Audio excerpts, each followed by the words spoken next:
আজ আজ শরীরটা যে বড় ক্লান্ত হয়ে গেছে। নিঃস্বার্থ ভালোবাসার প্রতিদান হচ্ছে মাত্র 1000 টাকা। তবু আমি সব দুঃখ ভুলে যেতাম যদি জানতাম সেই মানুষটা ভালো আছে, যদি দূর থেকে তাকে একটিবার দেখার সুযোগ হতো। না না, সেই স্বপ্ন আমার আর কোনোদিন পূরণ হবে না। আমাকে হয়তো এইভাবে সারা জীবন তার পথে অপেক্ষা করতে হবে। মা, তুমি আমাকে সেই পথটা দেখিয়ে দাও। মা, তুমি আমাকে সেই পথটা দেখিয়ে দাও। পথ বলে দাও তুমি, কোন পথে যাই আমি, কোন পথে গেলে মাগো সান্ত্বনা পাই। পথ বলে দাও তুমি, কোন পথে যাই আমি, কোন পথে গেলে মাগো সান্ত্বনা পাই। দাও বলে মা, দাও বলে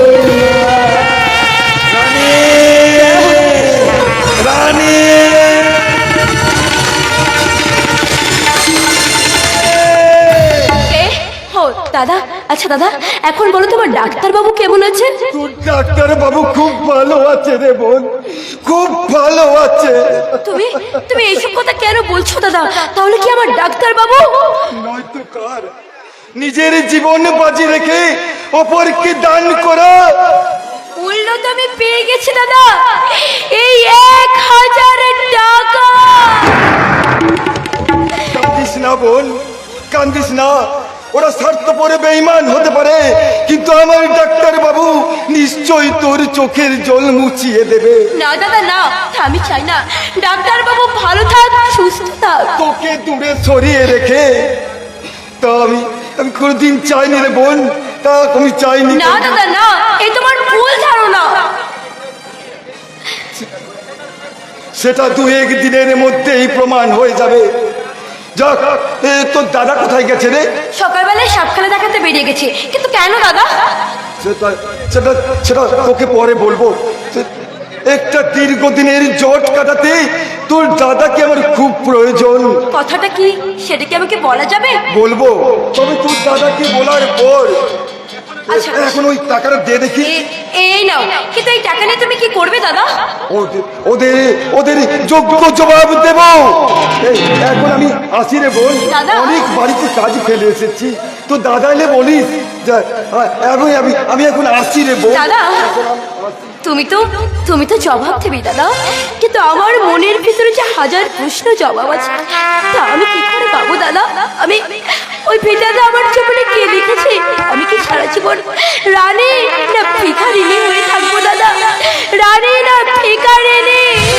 কোনটা লিখলে তুমি খুশি হবে? বিধাতা কি আমার জন্য কলম ধরেছে? কারণ যে ত্যাগ, তিতিক্ষা ও ভালোবাসার মহজাল তুমি বিস্তার করেছো, তা না না, তাতে আজ আর কিচ্ছু হবে না। সব কৃতকার হয়ে আজ আমার স্বপ্ন, আশা, আকাঙ্ক্ষাগুলো চোখের জল হয়ে সব উড়ে গেছে।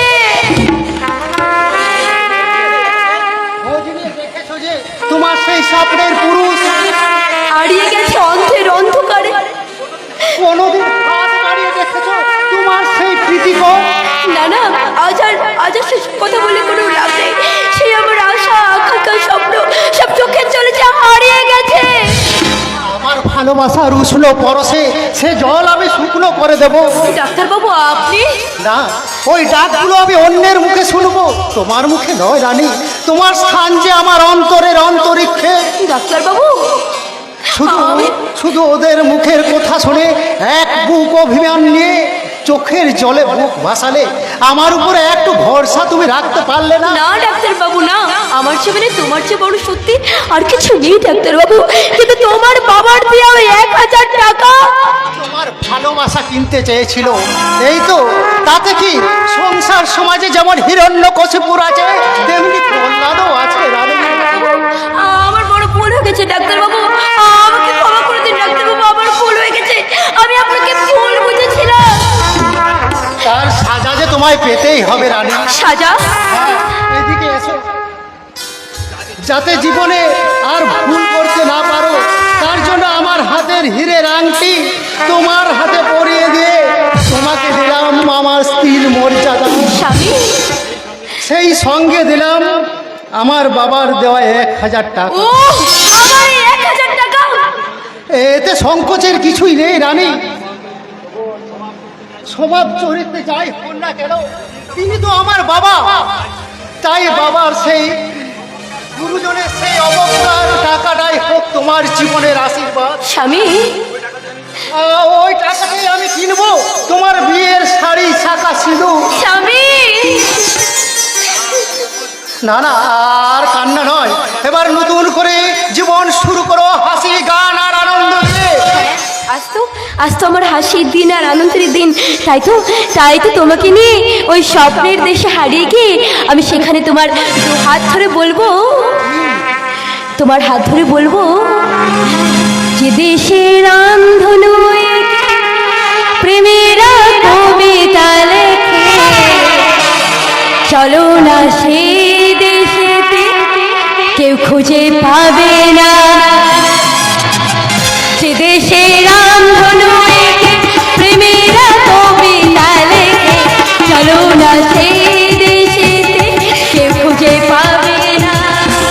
কথার কুঞ্জন শুনবো দুজন, কেউ শুনতে পাবে না।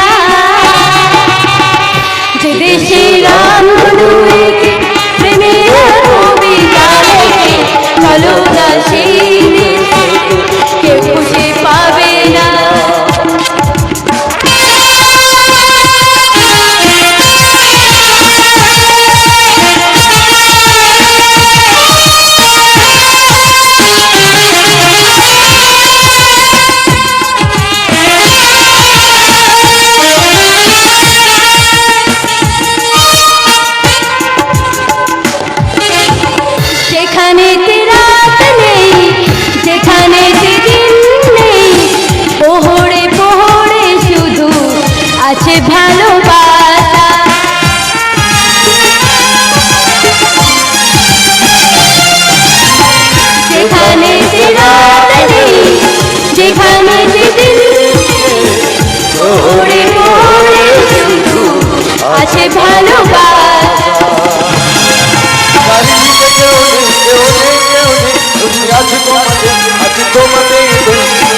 কেউ চিনতে পাবে না।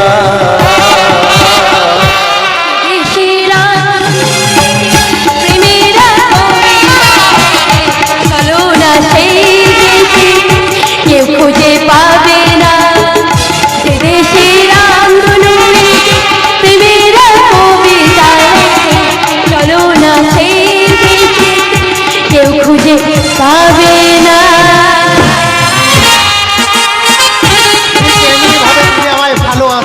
তাহলে জানবো এটাই আমার স্বর্গ সুখ। স্বর্গ সুখ দিতে পারবো কিনা জানি না, তবে তোমার জন্য আমি নিজের জীবন দিতে পারবো। না, জীবন নয়, আমি চাই তোমার হাসি মুখ, যা আমায় প্রতি মুহূর্তে প্রেরণা যোগাবে। দাঁড়াও ডাক্তারবাবু, ডাক্তারবাবু, আবার তুমি কবে আসবে? প্রতিদিন ঠিক এইখানে এই সময়। কেমন ডাক্তারবাবু, ডাক্তারবাবু, তুমি তুমি আবার আসবে তো ডাক্তারবাবু? তবে আসল দেখা হবে ফুলশয্যার রাতে।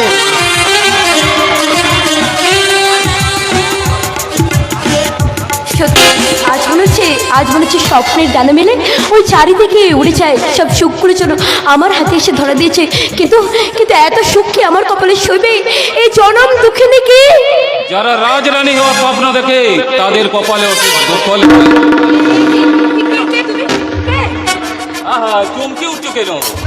মনে করো না আমি তোমার আরেক নাগর? আমি কিন্তু চিন্তার করে কোনো লাভ হবে না রূপসী, মন্ত্রীর ছেলে আমি, তাই আমার কাছে বাধা দিতে কেউ এগিয়ে আসবে না। তার মানে তুমি সেই শয়তান যার ভয়ে মেয়ের রাস্তায় যেতে পারে না। তাহলে তো তুই আমার অনেক খবরই রাখিস দেখছি। ছেড়ে, ভালোবাসিস বুঝি? আর তো সেই ভালোবাসার পাত্র আমি কানাই কানাই ভরিয়ে দেব।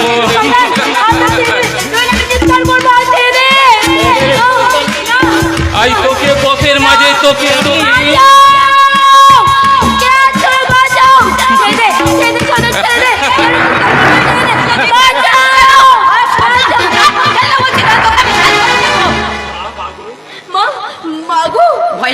কোনো ভয় নেই রে মা, আমার বুক থেকে কেউ তোকে ছিনিয়ে নিয়ে যেতে পারবে না। মা মনে রাখিস বলে আমার কাছে বাধা দেওয়ার চেষ্টা করলে তোর মৃত্যু ভগবানও রোধ করতে পারবে না। আর তুইও মনে রাখিস শয়তান, তুইও জানিস না যে মায়ের কোল কি জিনিস। এখানে থাকে মায়া মমতার নিশ্চিন্ত আশ্রয়। সেই আশ্রয় আমি আগুন ধরিয়ে তোর কোল আমি শূন্য করে দেবো রে বুড়ি। এই দেখ আমার ক্ষমতা। মা! ওকে নিয়ে যেতে পারবি না, ওকে কিছুতে নিয়ে যেতে পারবি না।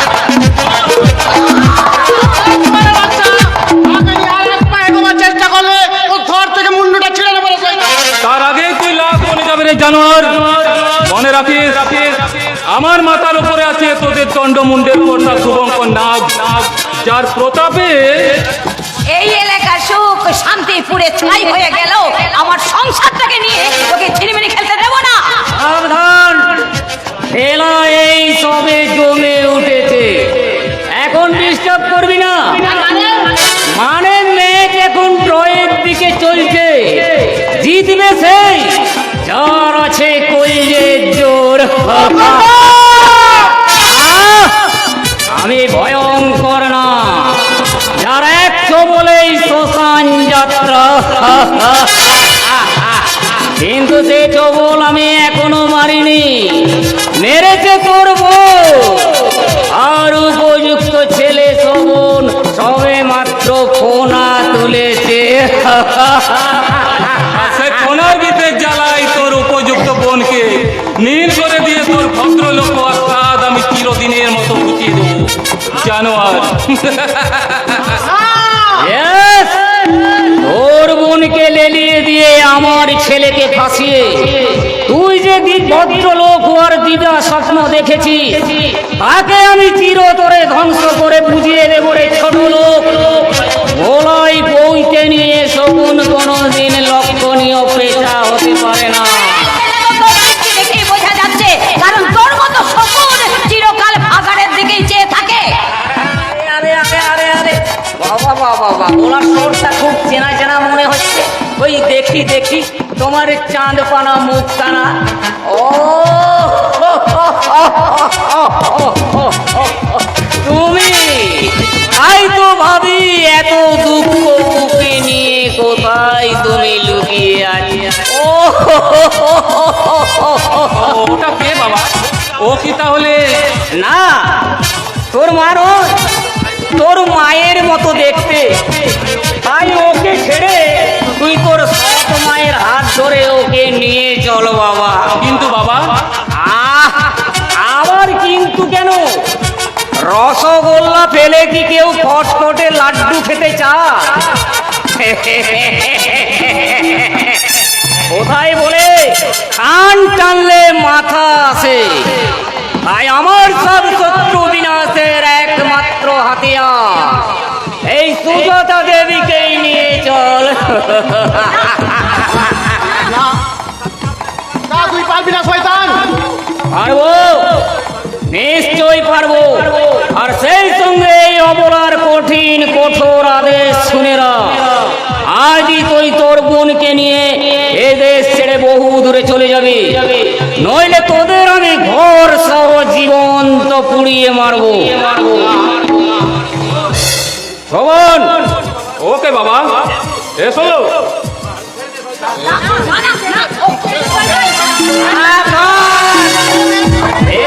বাড়াবাড়ির চেষ্টা করলে তোদের ওই দুটো নাকের উপর দিয়ে ওকে আমরা নিয়ে যাবো।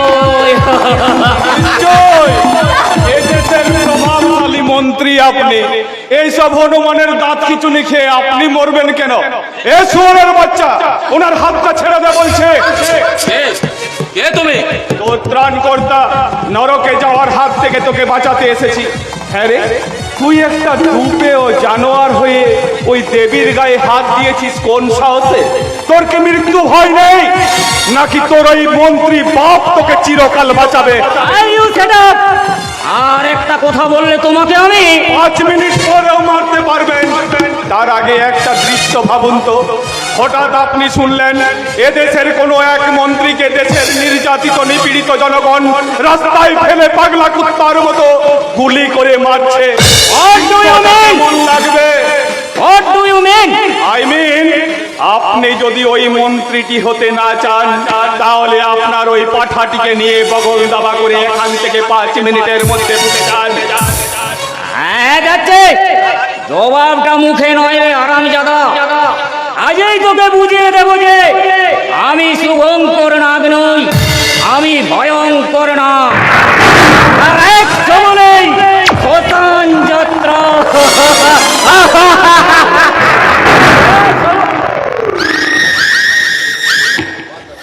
এই তোদের বুঝিয়ে দেবো রে শয়তান, যে ডানা থাকলেও আর তলা কোনোদিন পাখির সঙ্গে উঠতে পারে না, কিছুতেই না।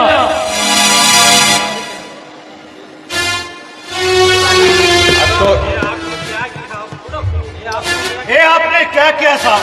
दुश्मन को यही तक শত্রুকে নাগালে পেয়ে মেরে দেওয়াটা বুদ্ধিমানের কাজ নয়। लेकिन यही रोज मुसीबत फिर আসবে তো। নিশ্চয়ই আসবে, তার আগে তোমরা শোনো, এখানে এখনই এসপি সাহেব আসতে পারেন। তোমরা এখান থেকে এখনই চলে যাও। ওকে সাহেব, मैं अभी जाता हूं।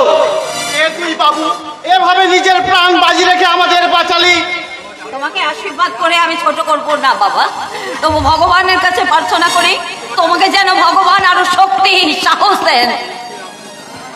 কে আপনি দাদা? আপনি কি কোনো জাদুকর? না, মানুষ। হ্যাঁ রে মুখপুরি, তোর দাদাকে চিনতে পারলি না? দাদা, দাদা তুমি? চুপ, দেওয়ালেরও কান আছে, আর সেই কান দিয়ে আমি শুনতে পাচ্ছি তোর আর বিধানের বিয়ের গল্প। দাদা, তোদের ভাই বোনের কথা আমি কি একটু শুনতে পারি? হ্যাঁ, তাছাড়া আমরা তো তোদের শত্রুপক্ষ নই, তাহলে আমাদের অপরাধ। আপনারা গুরুজন, তাই সব সময় আপনাদের সব কথা বলা উচিত হবে না। ও তাই? খবর পেলাম এখানে দুষ্কৃতীরা হানা দিয়েছে, অথচ এখানে এসে দেখছি হাসির বন্যা বয়ে যাচ্ছে। বইবেই তো কাকা বাবু, বেগম স্প্রের ভয়ে ছাড়পো কাজে পালিয়েছে। মানেটা বড়ই সহজ ধারণা বাবু। উপযুক্ত সন্তান যদি থাকে তার মায়েদের কেউ কখনো কোনো ক্ষতি করতে পারে না।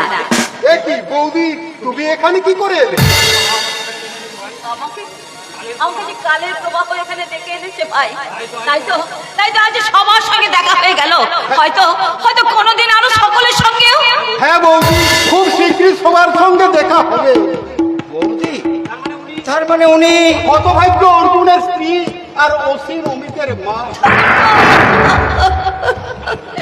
কাঁদবেন না বৌদি, আপনার হাসির দিন তো আর বেশি দূরে নেই। দারোগা বাবু, কি বলছেন আপনি? তুমি ওনাকে চিনতে পারলে না বৌদি? না। উনি তো অর্জুন খুন হওয়ার সময় এখানকার দারোগাও ছিলেন। হ্যাঁ বৌদি, রাজনৈতিক চাপে সেদিন আমি অর্জুন বাবুকে বাঁচাতে পারিনি ঠিকই, তবে আপনার দুই ছেলেকে। কোথায় কোথায় কোথায় আমার অমিত, আমার অসীম কোথায়? অসীম বেঁচে আছে ঠিকই, তবে সে এখন কোথায় আছে তা আমার জানা নেই। আর অমিত বর্তমানে সে এখন নন্দনপুর থানার ওসি।